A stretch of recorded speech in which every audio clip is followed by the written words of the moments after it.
এই তো আইছে ভাই ভিডিও। আরে বাবা চলতেছে ভাই, চলতেছে। চলতে খাইছেন ভাই খানা? হ্যাঁ ভাই খাইছি ভাই। কি কি হ্যাঁ দিয়ে ভাই। খাইছেন? কি দিয়ে খাইছেন ভাই? ভাই গোস্ত দিয়ে খাইছি ভাই।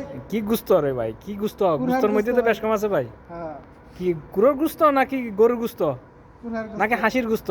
কুরহার গোস্ত। তো এখন কি করেন ভাই এখানে বসে? ভাই পেট টানতাছি খাইয়া। মানে পেটের কি সরষের তেল দিয়ে কি মালিশ করতেছেন? না না এমনি। এমনি মালিশ করতেছেন? দিয়া। স্যাপ দিয়া? হ্যাঁ। তুতু দিয়া? হ্যাঁ হ্যাঁ। আচ্ছা আচ্ছা। তো কেমন হয়েছে ভাই খানা? ভালো হয়েছে ভাই। বানাইছে কে? কখন ভাই বানাইছে ভাই? কেমন কেমন খানার টেস্ট কি হয়েছে? খুব ভালো হয়েছে ভাই। মশলা সব কিছু হয়েছে তো বরাবর? হ্যাঁ খুব ভালো হয়েছে ভাই। আচ্ছা আচ্ছা। তো কায়া কি মানে কি কায়া কি মোনাজাত টোনাজাত করছেন নাকি কায়া খালি আপনার নাভির মধ্যে খালি সঙ্গ তেল দিতেছে? হ্যাঁ হ্যাঁ দোয়া করি যাতে হ্যাঁ আরো 4-5টা ঘুরা ঘুরা হয়। আচ্ছা। ঠিক আছে। আর 4-5টা ঘুরা হ্যাঁ। ঘুরা ইনশাআল্লাহ ভাই, ইনশাআল্লাহ ইনশাআল্লাহ। ইনশাআল্লাহ। মোল্লার জানি আরো 5-6টা ঘুরা ঘুরা হয়। হ্যাঁ। ভিডিও বানাইতেছি মোল্লা। কি ভিডিও বানান? ওইটা ওইখানে কন্টেন্ট আছে। কোথায়? এত লম্বা ভিডিও হইবে না।